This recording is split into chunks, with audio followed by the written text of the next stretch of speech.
లేదు మేడం, నేను Bharatiya Janata party Nizampet corporation అధ్యక్షుడున్నాను. మా కార్పొరేషన్లో 22 చెరువులు ఉన్నాయి.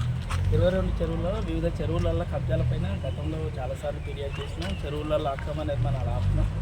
ఇదే కాకుండా ఇది ఎర్రకుంట చెరువు, దీనికి ఎదురుగా కూడా ఇది వాసవి కన్స్ట్రక్షన్ మీద కూడా హైకోర్టులో కేసు నడుస్తుంది. అది కూడా పోలీస్ కేసులు నమోదైన పరిస్థితి. చెరువుల విషయంలో భారతీయ జనతా పార్టీ తరఫున ఇక్కడ ఏ ఒక్క చెరువు కానీ పార్క్ కానీ ప్రభుత్వ భూమి కబ్జాలపైన భారతీయ జనతా పార్టీ పోరాటం చేస్తుంది.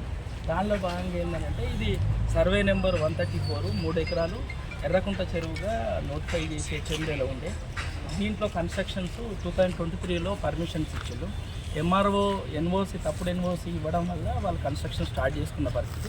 దీనిపైన పూర్తి ఆధారాలతో మనం కలెక్టర్ ఫిర్యాదు చేసినాం. ఇరిగేషన్ డిపార్ట్మెంటు సర్వే చేసి ఇరిగేషన్ తర్వాత హెచ్ఎండీ కన్స్ట్రక్షన్ ఆపమన్నారు. వాళ్ళు కోర్టుకు వెళ్ళారు.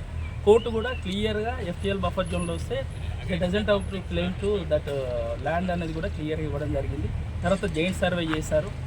కలెక్టర్ సంబంధించిన డిఐ సర్వేయరు, తర్వాత ఇరిగేషన్ మున్సిపల్ రెవెన్యూ వాళ్ళు మార్చి 18th జరిపి జైంట్ సర్వే చేసినాక రిపోర్ట్ సబ్మిట్ చేసినాక ఈ పూర్తిగా స్థాయిలో అన్ని రిపోర్ట్లు వచ్చినాక అది ప్రభుత్వ భూమిలో ఎఫ్టీఎల్లో పూర్తి స్థాయిలో 100% ఎఫ్టీఎల్లో వస్తుంది కాబట్టి ప్రభుత్వ భూమిలో వస్తుంది కాబట్టి కంపల్సరీగా చర్యలు తీసుకోవడానికి కలెక్టర్ ఆదేశాలు పైన కూల్చివేతలు లేట్ అవుతుంది. ఈ మధ్య కాలంలోనే ఈ కాంగ్రెస్ ప్రభుత్వం రేవంత్ రెడ్డి గారు ఏదైతే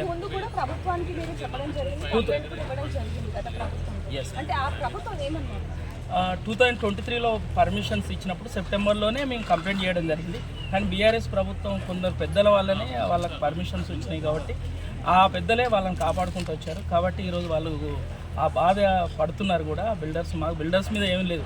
కాదంటే ఏంటంటే చెరువుల అక్రమ నిర్మాణాలకు అధికార పార్టీ నేతలు బీఆర్ఎస్ నేతలే పర్మిషన్స్ ఇప్పించారు కాబట్టి అండగా నిలబడ్డారు కాబట్టి ఆ నిర్మాణాలు ఇంత స్థాయి దాకా వచ్చినాయి. ఇప్పుడు ఏదైతే రేవంత్ రెడ్డి ప్రభుత్వం వచ్చినాక చర్యలపైన మేము ఏదైతే ఫిర్యాదు చేసినామో ఫిర్యాదులపైన హెచ్ఎండి ఏదైతే సంబంధించిన హైడ్రో ప్రాజెక్టు ఎవరైతే కమిషనర్ ఉన్నారో రంగనాథ్ గారికి పూర్తి ఆధారాలతో ఏదైతే ఆగస్టు 1st రోజే మేము ఫిర్యాదు చేయడం జరిగింది. పూర్తి ఆధారాలతో ఏదైతే ఆగస్టులో ఇవ్వంగానే ఫస్ట్ వీక్లోనే అధికారులతో మీటింగ్ పెట్టి రివ్యూ చేశారు. నిన్న టైం ఇచ్చారు, వచ్చారు, నిన్న చూశారు. రాత్రి కల్లా డిమాలిషన్ ఆర్డర్ ఇచ్చి 2 గంటల నుండి మొదలుపెట్టిన పరిస్థితి చూస్తే ఏదైతే సంకల్పం మాటలు గత ప్రభుత్వం బీఆర్ఎస్ ప్రభుత్వం కూడా టోల్ ఫ్రీ నెంబర్లు పెట్టింది. చెరువులను ప్రభుత్వ భూములను ఏదైతే పార్కుల కబ్జాలపైన మాకు టోల్ ఫ్రీకి చేయండి అని కేటీఆర్ పెద్ద పెద్ద మాటలు చెప్పింది. కానీ కూల్చివేతలు మాత్రం ఎక్కడా జరగలేదు. కానీ ఏదైతే ముఖ్యమంత్రి వేరే మాది బీజేపీ పార్టీ అయినా కాంగ్రెస్ పార్టీ అయినా మంచి పనులు ఏదైతే భవిష్యత్ తరాలకు చెరువులు పార్కులు ప్రభుత్వ భూములు ఉండాలనే ఆలోచనతో ఆ ఎలక్షన్లో ఏ హామీ ఇచ్చిండో ఆ హామీని ఈరోజు నిలబెట్టుకుంటూ హైడ్రాని ఇవ్వడం.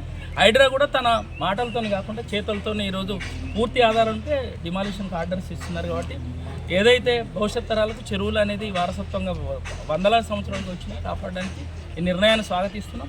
ఆ చెరువును మేము దత్తత తీసుకుంటాం. భారతీయ జనతా పార్టీ తరఫున ఫెన్సింగ్ చేస్తాం. చెరువును ఏదో ట్రెంచింగ్ కొట్టి చెరువుగా మార్చడానికి మేము పూర్తి స్థాయిలో ఏదైతే చెరువులు మళ్ళీ డిమాలిషన్ ఇంకా మళ్ళీ వచ్చే అవకాశాలు ఉంటాయి కాబట్టి పూర్తి స్థాయిలో ఫెన్సింగ్ చేస్తాం. ప్రభుత్వం చేస్తే పర్లేదు, లేకపోతే మేమే తీసుకుంటాం. ఉన్నాయి మేడం. ఇంకా కొమటికుంటలో వాసవి కన్స్ట్రక్షన్ ఉంది. అదేవిధంగా ఏదైతే మన బాచుపల్లి పెద్ద చెరువు కాడ ఆకృతి కన్స్ట్రక్షన్ ఉంది. తర్వాత మన బంధంకుంటలో విజన్ కన్స్ట్రక్షన్ సంబంధించినవి ఉన్నాయి. అదేవిధంగా పత్తికుంటలో కొన్ని కన్స్ట్రక్షన్ అయ్యి తర్వాత సీజ్ చేసిన ఫంక్షన్ హాల్లు ఉన్నాయి. దాదాపు ఇక్కడ 22 చెరువులు ఉంటే 17 చెరువుల్లో గతంలో ఎన్క్రోచ్మెంట్ అయినాయి. లాస్ట్ 3 yearsలో దాదాపు 12 చెరువుల్లో ఎన్క్రోచ్మెంట్ అయిన పరిస్థితి. మేము ఒకటే చెప్తున్నాం, ఏ ప్రభుత్వం అయితే గత బీఆర్ఎస్ ప్రభుత్వంలో ప్రభుత్వ భూములు చెరువులు పార్కులు అనేది రక్షించబడలేదు, భక్షించబడినాయి. దానిపైన వందలాది ఫిర్యాదులు చేసిన పరిస్థితి. ఇదే జీపీఆర్ లేఅవుట్లో ఇక్కడ పార్క్ స్థలం 1600 గజాలు ఉంటే లాస్ట్ ఇయర్ 2023 సెప్టెంబర్లో కూల్చివేస్తే వాళ్ళ కోర్టులో స్టే తెచ్చుకునేందుకు అవకాశం ఇచ్చింది. కానీ మున్సిపల్ అధికారులు అభివృద్ధి చేయలేదు. ఈరోజు స్టే వచ్చి 1600 గజాలు ఇదే జీపీఆర్లు మళ్ళీ వాళ్ళ కబ్జాదారుల చేతిలో కోర్టు స్టేకి వెళ్ళి ఉన్న పరిస్థితి. మేము ఒకటే చెప్తున్నాం, గత ప్రభుత్వం చేసిన తప్పిదాలు ఈ ప్రభుత్వం చేయడం లేదు. దానికి అనుకూలంగా హైడ్రాని ఇవ్వడం చాలా ఆనందదాయకం.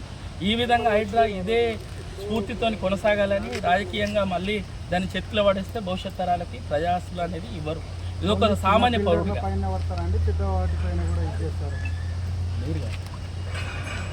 అదే కాకుండా పెద్ద బిల్డర్లకు కూడా ఇప్పుడు వాసవి కన్స్ట్రక్షన్ సంబంధించి పూర్తి స్థాయిలో సర్వే అయింది. 8th 9th బ్లాక్ మీద ఎఫ్ఐఆర్లు అదే ఇరిగేషన్ బీఆర్ఎస్ ప్రభుత్వంలో ఎఫ్ఐఆర్ చేసి కానీ కూల్చివేతలు జరగలేదు. దానిపైన చిన్న బిల్డర్లు పెద్ద బిల్డర్లు లేకుండా అంటే అక్రమ కట్టడాలు ఏవైతే ప్రభుత్వ భూములు ఉన్నాయో అలాగే చెరువులు ఉన్నాయో వీటన్నిటికి సంబంధించి అన్ని నిర్మాణాలను కూడా కూల్చివేస్తున్న సందర్భాలు అయితే ఇప్పుడు కనిపిస్తున్నాయి. మేడం ఏంటంటే ఇన్ని reports, HMDA report, irrigation report, chain survey report, దానికి సంబంధించిన లీగల్ ఒపీనియన్స్ అన్నీ కూడా క్లియర్ అయినాకనే డిమాలిషన్ చేయాల్సిన పరిస్థితి వస్తుంది.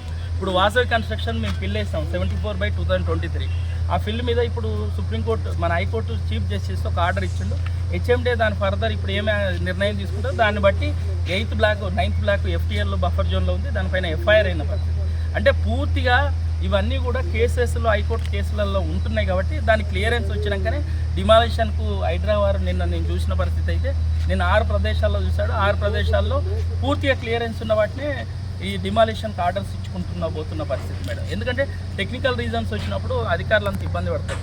పూర్తి ఆధారం టెక్నికల్ లీగల్ అన్నీ చూసుకున్నాకనే డిమాలిషన్ పోతున్నారు.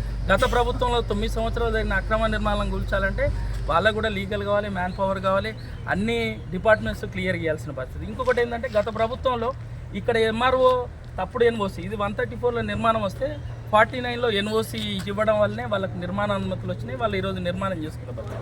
అధికారులు చేసే తప్పిదాల వల్ల ఈరోజు కట్టుకున్న వాళ్ళు కూడా ఇబ్బంది పడతారు. మేము అనేది ఏంటంటే బిల్డర్లను బిల్డింగ్లే అక్రమ నిర్మాణం కూర్చడం కాదు, అనుమతులు ఇచ్చిన తప్పుడు అధికారుల పైన కూడా ఈరోజు కేసు పెట్టి వాళ్ళని కూడా లోపల చేయాలని మేము డిమాండ్ చేస్తున్నాం. ఇక్కడ ఇచ్చింది మాత్రం ఎంఆర్ఓ సంబంధించిన ఇక్కడ బాచ్పల్లి ఎంఆర్ఓ, ఈ పర్మిషన్లు ఇచ్చిన మున్సిపల్ కమిషనర్ ఇద్దరిపైన కూడా కేసు ఫైల్ చేయాలని చెప్తున్నాం.